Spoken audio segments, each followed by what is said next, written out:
So I recently shared a video where I'm sharing results for a florist campaign. It's a local business. It went from almost 0 visitors a month, 3 visitors a month, monthly visitors, to almost 400 visitors a month. This is a local business, so I was sharing exactly what we did to the campaign, how long it took, 2 years.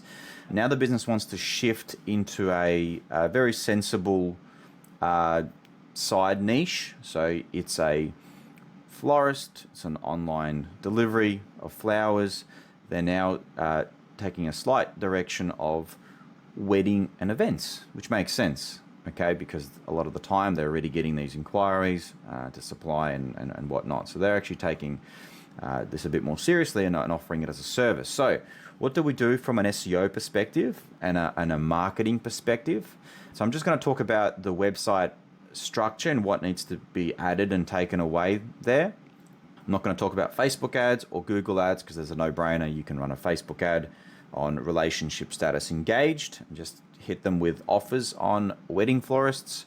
And same goes with a Google ad. The term wedding flowers, wedding florist, event floral gets a fair bit of traffic as well. So it's a no-brainer doing that. From an SEO perspective, we want Google to start recognizing us for these terms. How do we do that?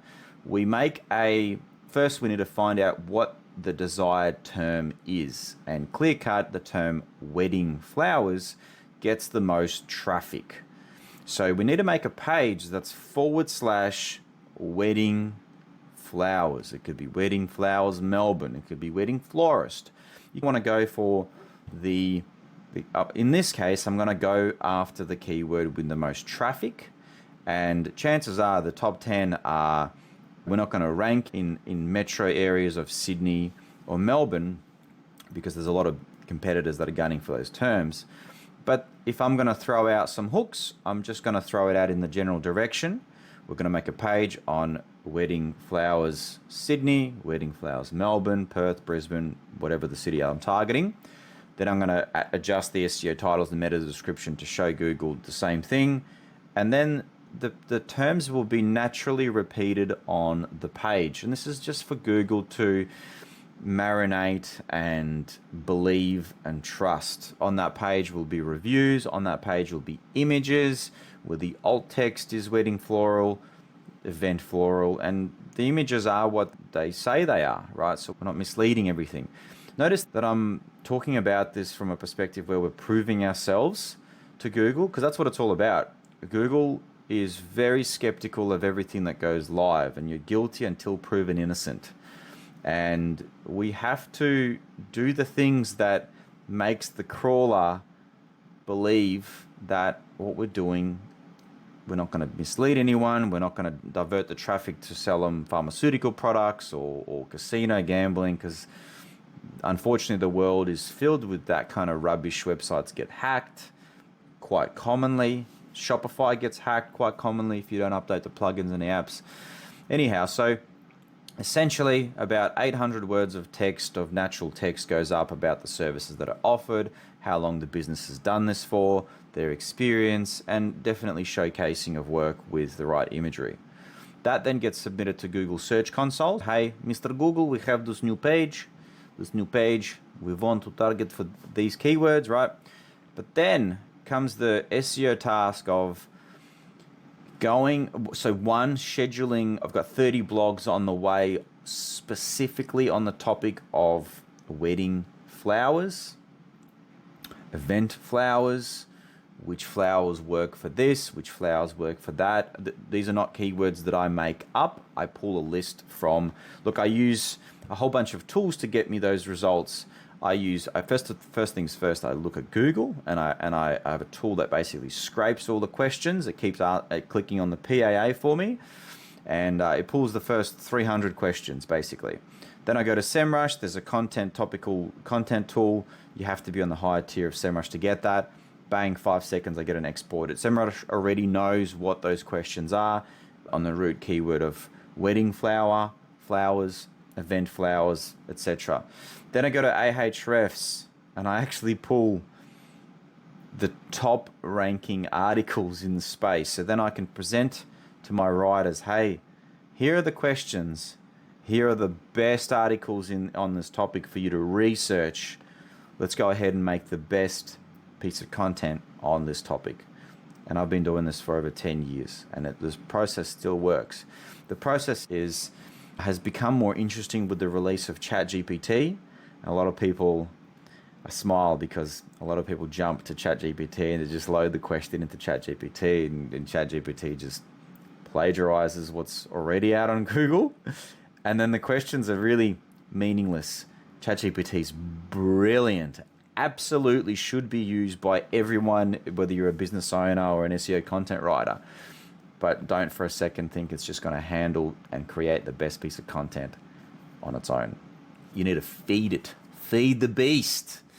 So we've evolved our systems and processes. Sometimes we now record, the client records a vertical video like this, where they talk about that topic. It shows experience. We embed that video at the top of the blog. So that blog now not only has text for Google, but it has a video for engagement. So what happens is Google will eventually find this page. It will marinate this page. This page probably won't show up anywhere for a while. It'll be in the Google index. But then eventually that page has a higher chance to rank in those local suburbs. So if someone in that local suburb Googles those terms, that page now has a higher chance of showing up. We'll also add that text to the Google listing. We will add that text to the service of the Google listing. We will add that text to Facebook and Instagram. So really build like a web of social links and activity on this topic, essentially proving to Google that this business is trustworthy on this topic, and eventually Google will begin to send visitors to this page. It will test the results. It'll be like a micro A/B test. It will, for 5 people, show us at the top or somewhere at the top, and it will see how people react. Okay, one of the biggest ranking factors is engagement on what happens when a visitor lands on your website. Okay, did they scroll all the way down? Did they get what they were looking for? Did they back out? Is your website slow and they impatiently backed out? Did they inquire? Did they click on other pages? How long they hung around? That's why it's really good to have maybe a video on your landing page. They potentially will click that. Google tracks that. They track engagement. They track those clicks.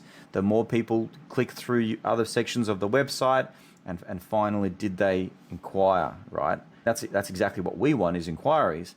But Google sees that and they're like, you know what? This person had a good experience on this website, deserves to get more traffic, right? There are obviously other factors that they look at, backlinks, internal links, and these are all things that help them make the initial decision to pop you up there and test. It speeds up that process. But at the end of the day, is your website mobile optimized? Does it give them what they want as quickly as possible? Someone in an urgent rush to find a plumber but just wants to find the contact details. He wants to call. A lot of the time it's not an inquiry form, right? If it's an emergency. So make it easy for them to find things. In this case, they want to see beautiful flower arrangements. They want to see a track record of weddings that we've done, Google reviews and things like that. So that's where my next advice for this particular client is, hey, let's set up some more galleries of this work that you've done. And if you haven't done this work, then find a way to build a portfolio, whether you organize some events for free, get them to pay cost price. So get yourself out there so you can capture the media, and we can use that media then to market this space. Hope that makes sense, and hope that's helpful.